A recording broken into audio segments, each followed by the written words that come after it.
was like the end of the world. There was destruction everywhere. People scrambled around in hysterical panic. Cars and buses and taxis were slamming into each other by the second. Mass confusion reigned here in downtown Metropolis like never before. And the cause of all this? No. I don't know what got into me. I didn't mean to cause all that destruction.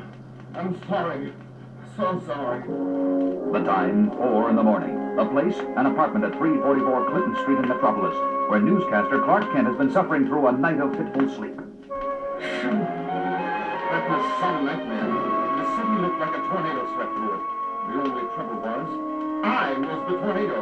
After waking up from something like that, I could use a breath of fresh air. The man that gets out of bed is accustomed to having the problems of the world upon his massive shoulders, whether asleep or awake. For this man, opening the window in his pajamas, is secretly the mighty Superman himself.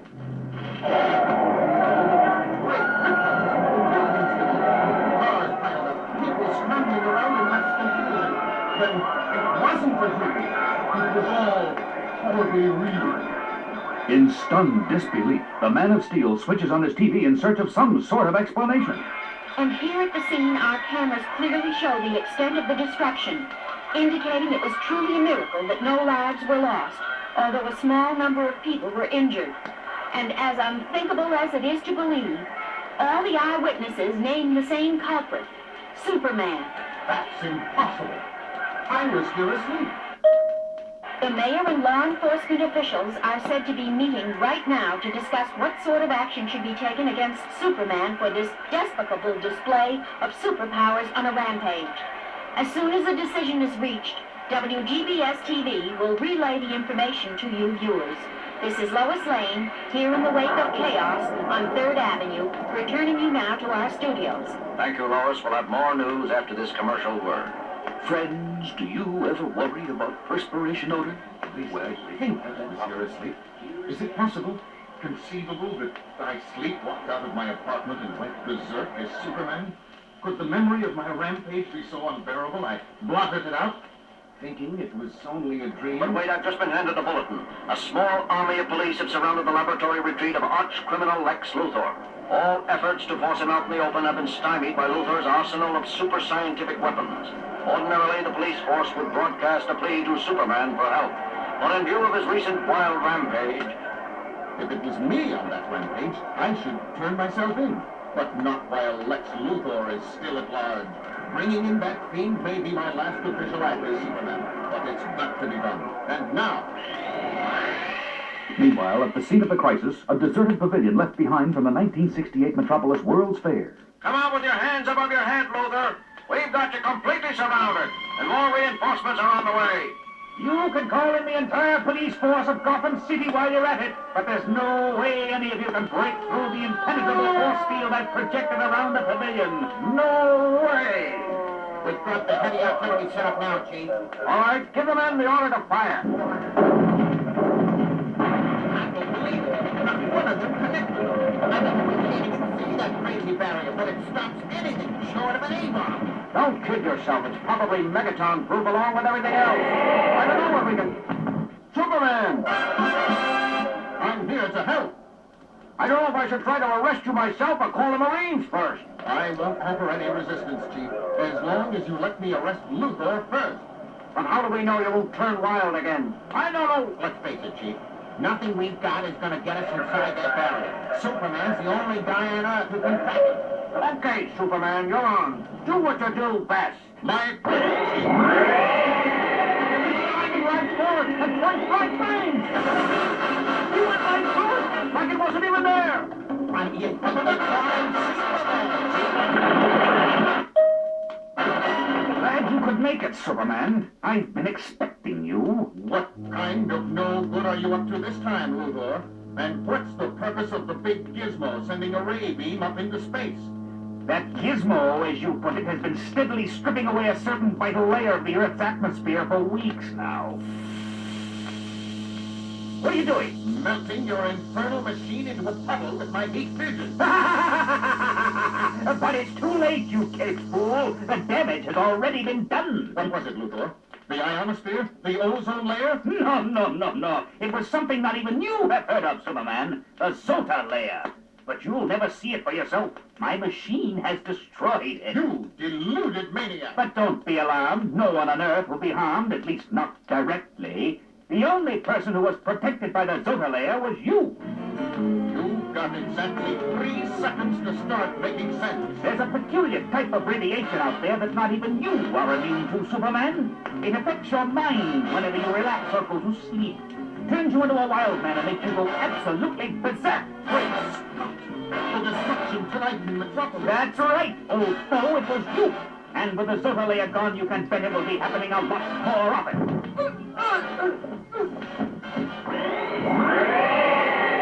Look, Chief! Superman did it! He bagged Luthor's not moving, is he? Just unconscious. I knocked him out cold. He's all yours. Thank you, Superman. No one else could have done it. I don't know what to say. Say you'll put me under armed guard, Chief, and that you'll notify the President and the Pentagon at once. I'm afraid I've become a national menace. It doesn't take long for the nightmarish news to sweep the world like a shockwave. The mighty Man of Steel, once a super champion, admired by billions, has proclaimed himself a wild man, afraid of going on an uncontrollable rampage at any moment. This is Lois Lane for WGBS. Ordinarily, Clark Kent would be delivering this newscast, but being such a close friend of Superman's, he has been too upset to report in for work. And that is easy to understand considering today's top story. President Fairlane spent the morning in conference with the nation's top scientists to discuss perhaps the greatest problem mortal men have ever had to bear, the fate of Superman. And even as a distressed Lois delivers her grim newscast, the chief executive and the mightiest man on Earth are having a somber conference in the Oval Office of the White House. People are afraid. Everyone knows now about the Zota layer and what can happen now that it's gone. All they have to do is look at those 10 blocks in Metropolis you leveled to the ground. I'm sorry, sir. Not as sorry as I am, or the world will soon be, about what I have to ask you to do. None of our leading scientists knows any way of restoring the Zota layer that Luthor removed. So I'm afraid we're only left with one alternative. Yes, sir. Superman, I must ask you to exile yourself from the planet Earth. Although your tremendous services to mankind will be gravely missed, I can fathom no other way of guaranteeing you won't go off on another destructive rampage. Unfortunately, neither can I, sir.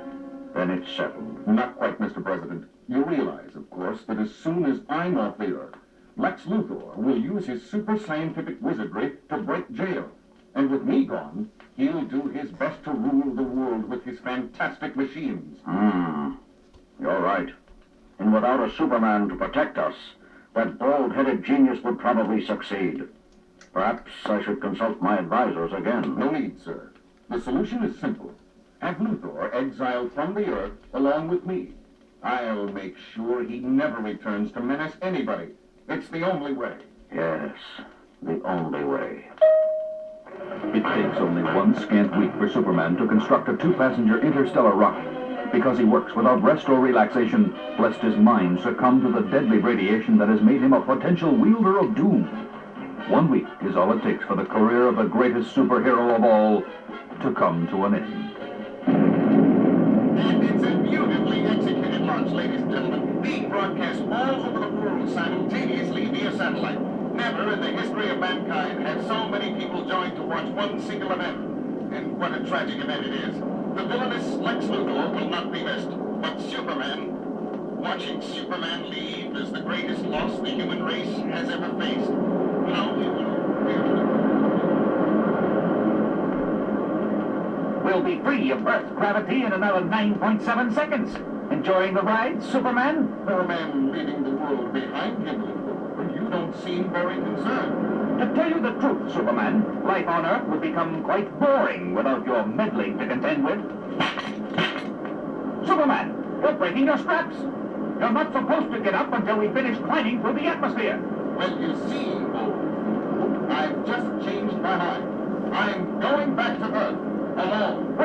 What are you talking about? I'm talking about leaving. I'm going to crash through the hull and leave you. But you can't. You promised. If you break the hull, the ship will explode and I'll die. When you've gotta go, you've gotta go. Wait, Superman! No! And moments moments later at the White House, as the news of the spaceship's destruction reaches a dismayed President Fairlane by phone. The ship did what? I don't believe it. How could Superman have fouled up like that? Superman, what are you doing back here? What did you do to Luthor? Nothing, yet. As if you didn't know. But they told me you abandoned the ship. Left Luthor to die in space. I left an android in space. An artificial duplicate of Luthor. Exact in every detail, except one detail, its building neglected. When we were taking off, the fake Luthor was completely unaffected by the force of the G's on takeoff as we broke free of the Earth's atmosphere. The real Luthor would have shown the stress on his face. Incredible. But if Luthor wasn't in that ship, where is he? Nice try, Luthor, but you're just not presidential material. What are you saying? You're not the real President Fairlane. You're Lex Luthor, wearing a latex mask and a voice adapter. Very clever, Superman. I really thought I had you this time, but I still got the upper hand. How's that? Only I know where I've hidden the real President Fairlane. And unless you let me go free, I'm not talking. Is that right? Oh, my face. It feels so hot under this mask. I've got to take it off. You'll never make it, Luthor. I'm using my heat vision to melt your President Fairlane mask. Please, stop! It feels like 10 sunburns at once. The mask is so hot and screwy. Sure I'll stop. Just tell me where the real president is. All right, you win. I'll take you to Fairlane. Just turn off the heat. The next day, after President Fairlane is safely back in his office and Lex Luthor is safely behind bars, let's join Clark and Lois. I don't get it, Clark. If there never was a soda layer in the atmosphere, what was that machine in Luthor's hideout Superman destroyed? It was really a dream projector. Luthor beamed it at Superman's head when he flew overhead on patrol. And that night, he dreamed he went on a rampage. But there really was a rampage. 10 blocks were leveled. By a Superman android Luthor created with very limited strength. That's why Luthor chose 10 blocks that were mostly condemned buildings and ready to come down anyway. Clark, why is it you're so incredibly well-informed when it comes to Superman? Just doing my best to stay on top of the news, Lois. Don't worry. One of these days, a scoop will come your way. Wait and see. Just for that, Clark Kent, lunch is on you.